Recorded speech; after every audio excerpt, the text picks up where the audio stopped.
बिस्मिल्लाहिर्रहमानिर्रहीम। जनाब, स्टोरी मैंने एक ही शेयर करनी और स्टोरी यही है कि मुझे कुछ दोस्तों ने वीडियो भेजी, एक वीडियो, और बताया कि जनाब मैं वो दिखाता हूँ आपको, वीडियो भी मैं लगाता हूँ। तो वो जनाब कहा कि नकवी साहब आप देखें कि किस तरीके से उनके बकौल ये हमारे रंगीन मिजाज गवर्नर पंजाब जनाब चौधरी सरवर साहब तो कहते हैं कि जी ये किस तरह से देखें कीमती तोहफे दे रहे हैं एक ख़ातून टिकटॉकर को, और ये हमारे कौमी ख़जाने को चूना लगा के दे रहे हैं। अच्छा, आपके जहन में शायद ये आया होगा कि जनाब नकवी साहब, बात ये है कि शायद ज़फ़र नकवी को ये वीडियो किसी अपोजिशन के किसी अरकान ने भेजी होगी, किसी रुकन ने, या कोई मीडिया पर्सन ने, या कोई जिनको आप एंटी कप्तान कह लें। नहीं साहब, ये मुझे वीडियो पीटीआई के दोस्तों ने भेजी है। ठीक है ना, आपकी सोच है, जितने पीटीआई के दोस्तों से मेरी बहुत अच्छी गपशप और दोस्ती है, ये आपकी सोच हो सकती है। ठीक है ना, आप हैरान रह जाएंगे। वो लोगों की तादाद दर्जनों में है, लेकिन वो नज़रियाती लोग हैं, वो वही लोग हैं जो आज भी रो रहे हैं, वो वही लोग हैं जो कह रहे हैं हमने पार्टी इसलिए तो नहीं बनाई थी कि ऊपर से छाता बरदार आएँ, और वो हमने इसलिए तो नहीं बनाई थी कि कप्तान साहब इस तरीके से बदल जाएं और आँखें जो है ना बदल लें, और इस तरीके से वो तबाह बर्बाद कर दें पार्टी को, और वो अपने नज़रिए से डिविएट करें, और सारा कुछ इस तरीके से नहीं बनाई थी। तो ये वो लोग हैं। अच्छा, फिर मैंने उनसे पूछा, मैंने कहा भाई आपके पास क्या सबूत है? तो फिर उसके बाद उन्होंने बड़े सबूत भी मुझे दिखाए। तो मैं पूरी तसल्ली करता होता हूँ। तो उन्होंने कहा कि जी ये देखें, ये चौधरी सरवर साहब हैं और ये टिकटॉकर हैं, और इस टिकटॉकर की शादी हुई है, और ये नाम भी वैसे उनका मैंने काटा नहीं है, ये नाम डिस्प्ले हो रहा है जिस टिकटॉकर की शादी हुई है, आप ख़ुद भी देख सकते हैं। और उनको जो है ना चौधरी सरवर साहब ये कीमती गोल्ड सेट, सोने का सेट दे रहे हैं। अच्छा, आप इस वीडियो में देखें, वो देखा जा सकता है कि जनाब ये जो सेट दे रहे हैं चौधरी सरवर साहब, वो इनिशियली उन्होंने इनकार किया, ख़ातून ने लेने से इनकार किया। तो वो साथ जो साहब खड़े हैं, तो वो जनाब बता रहे हैं कि जी ले लें, वो उनको जो है ना कन्विंस कर रहे हैं और उनको राज़ी कर रहे हैं। तो फिर उसके बाद उन्होंने ले लिया।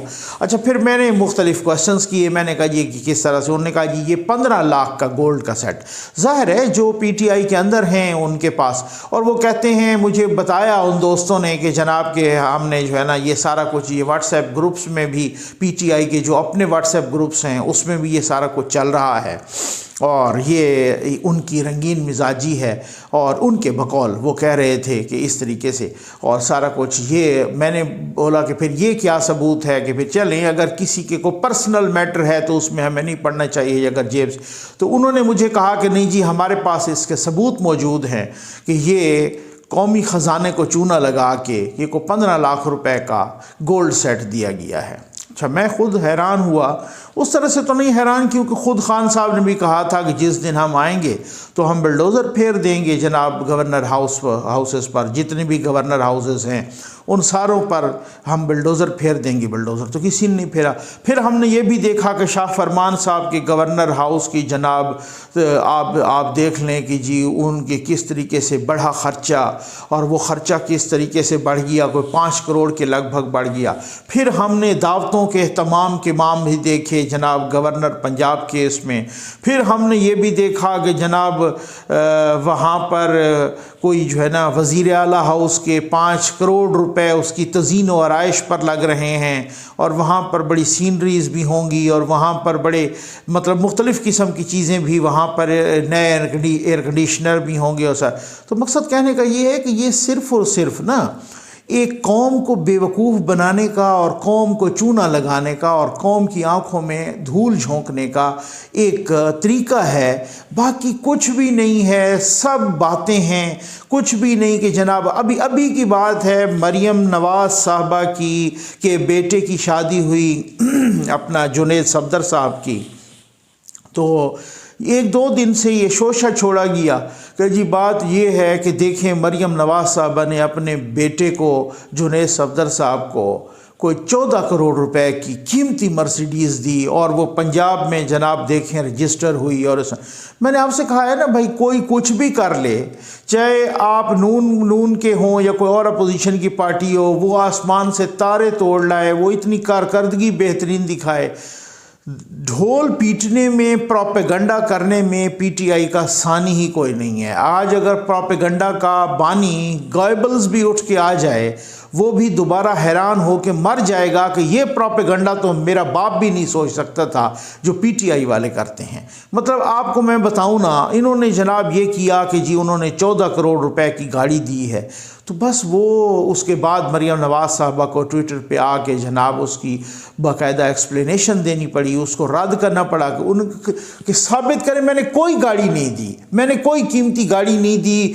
बेटे को, ये सारी अफवाहें हैं। एक अफसोस का इजहार करना पड़ा, उसका कोई सबूत नहीं था। लेकिन उसी तरीके से चंद रोज़ पहले मैंने आपको एक पिछली वीडियो में बताया था कि मरियम नवाज, अपनी हालत ये है कि आप टिकटॉकर्स को कौमी ख़जाने से चूना लगा के 15-15 लाख रुपए के गोल्ड सेट, वो उनकी शादी थी और जनाब गवर्नर साहब शादी पर वहीं पे तशरीफ़ ले गए और उन्होंने वहाँ पे उनको नवाजा जिस तरीके से। अब आप अंदाज़ा तो कीजिए, कभी कोई टिकटॉकर जो है ना आके वज़ीर आज़म की कुर्सी पे बैठ जाती है, कभी कोई टिकटॉकर जाके, वही वाली टिकटॉकर हरीम शाह, ये तो दूसरी थी खैर गवर्नर साहब की, वो उनका नाम डिस्प्ले हो रहा है आप देख रहे हैं, तो हरीम शाह वहाँ पे जाके कहती हैं कि मैं तो इतने पता नहीं पैसे ले आई हूँ, एक ह्यूज अमाउंट है जो मुझसे तो कोई पूछ ही नहीं सकता, ठीक है ना। तो आप ख्याल कीजिएगा, आप भी अगर लाएँ तो इस तरह की मनी लॉन्ड्रिंग उनके ख़िलाफ़ वो केस शुरू हो गया।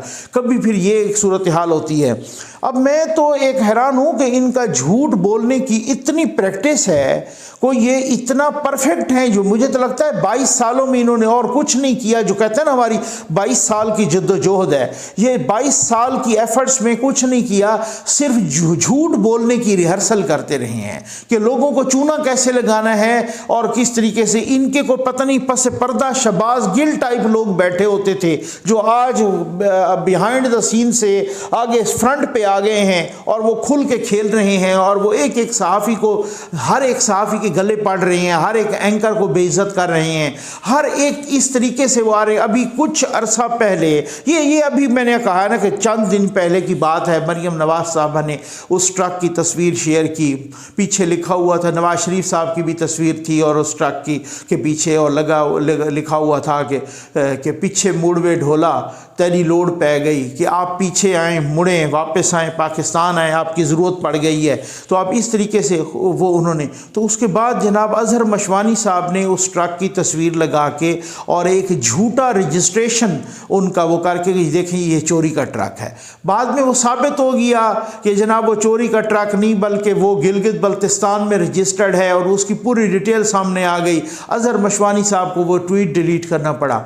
इसी अज़हर मशवानी साहब जो कि वज़ीर आला पंजाब के तर्जमान हैं, एक तरह से उनके मुआविन ख़ुसूसी हैं, उन्हीं अज़हर मशवानी साहब ने कुछ अर्सा पहले, वो आदिल शाहजेब साहब हमारे दोस्त हैं, एंकर हैं, उन्होंने कोई 2-3 सवाल क्या कर डाले कि अज़हर मशवानी साहब ने कहा कि बास जी बास आपके तो जो है ना वो मामू हैं कि पता नहीं चाचा हैं कौन हैं, वो पेशावर से चमकनी से इलेक्शन लड़ रहे हैं अभी ये बल्दियात का, और आप तो ऐसी बातें करें। उन्होंने कहा जी मैं चैलेंज करता हूँ, आप साबित करें कि मेरे कोई मामू या कोई मेरे जो है ना, अगर ये क्या बात हुई कि मैंने एक सवाल किया है असद कैसर साहब की वीडियो पर, ऑडियो पर और ऑडियो लीक पर और बाकियों पर, तो आप इस पे पड़ गए हैं और मेरे तो कोई, आप साबित करें कि मामू मेरे। उसी अज़हर मशवानी साहब ने एहसन इकबाल साहब का वो कहा कि जी आपकी जो वालदा साहबा वो जनाब फलां के जो है ना अपना मजलिस शूरा की मेंबर थी, तो डिक्टेटर की, तो उन्होंने कहा जी मेरी वालदा तो कोई डिक्टेटर की मजलिस शूरा की मेंबर। तो मतलब एक अजीब बेशर्मी है, मैं कहूँगा एक ढीठपन है कि अब आप अंदाज़ा कीजिए, ये कल की अभी बात है कि शहबाज गिल साहब वो अब मोहम्मद मालिक साहब के गले पड़ गए। उन्होंने सिर्फ ये कहा कि जी ये मुझे ये बड़े बड़े फिगर और बड़े बड़े ये ना दिखाएं, क्योंकि वो इतना बदतमीज़ शख्स है, वो इतना बेशरम और ढीठ शख्स है कि वो बोले तो वो कहता है मैं लंबी तकरीर करता जाऊं, मुझे कोई ना टोके। वो दूसरों पर टोक भी मारता है, वो तंज भी करता है। लेकिन मैं हैरान हूँ अपने मीडिया के दोस्तों पे कि ऐसे बेशरम को बुलाते क्यों हो?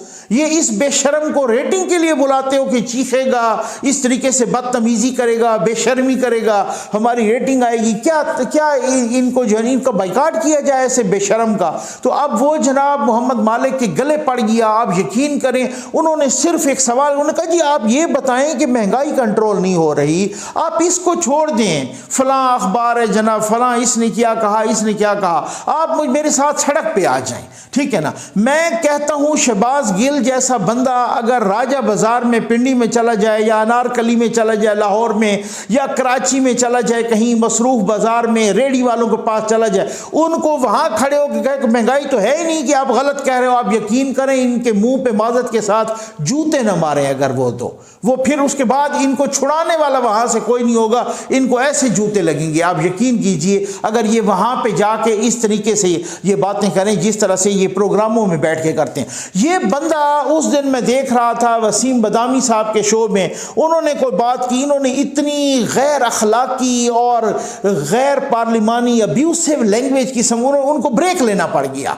उसके बाद जनाब ये बंदा जवेद चौधरी के गले पड़ गया है, ये बंदा जनाब शाहजेब खानजादा के गले पड़ा है, ये बंदा किसके गले नहीं पड़ा? हाँ अलबत्ता ये है कुछ लोग हैं इरशाद भट्टी साहब जैसे, हारून रशीद साहब, उनके सामने ये बिल्कुल सीधा है, ये बिल्कुल ठीक है। ये क्या करते हैं जनाब, ये इस तरीके से आसमा शिराजी साहबा की इन्होंने किरदार कोशी करनी है, वो बड़ा एक अब मैं आपको क्या बताऊं, इस तरह के जो है ना लोग हैं कि ये पहले भी शुरू होते रहे, ये पहले भी शुरू थे और इसी तरीके से जनाब में फिर जो है ना मतलब आज भी कल भी उनके पीछे लगे हुए हैं और उनका जो है ना मतलब किरदार कुशी कर रहे हैं। ये खाम खा की अभी रिसेंटली उस पर मैं अलग से वीडियो करने लगा हूँ कि अभी जो है ना सुप्रीम कोर्ट में एक वाकया हुआ, तो एक वो मालशिया पालशिया चैनल है, वो ARY, वो बूट चाटिया, वो जो है ना इस तरीके से उनकी अपनी दुर्गत बनती रहती है लंदन की अदालतों में हर तीसरे रोज, लेकिन वो बाज नहीं आता। वो एक मखसूस एजेंडे पे मुबैना तौर पर है और वो एक प्लांटेड एजेंडे पे मुबैना तौर पे है और वो एक मैं समझता हूं कि मुबैना तौर पे बेशर्मी और बेहयाई की एक हदें क्रॉस कर चुका है। वो उसने भी जनाब फोटो लगा लगा के आसमा शिराजी की इनकी जो है ना किरदार कुशी शुरू कर दी। तो ये एक कौम कोई पता नहीं ऐसे ढीठ और बेशर्म लोगों में फंस गई है कि बस दुआ करें खुदावंद करीम के जो है ना खसूसी अपना करम फरमाए। उम्मीद है आपको वीडियो पसंद आई होगी। आपका बहुत बहुत शुक्रिया।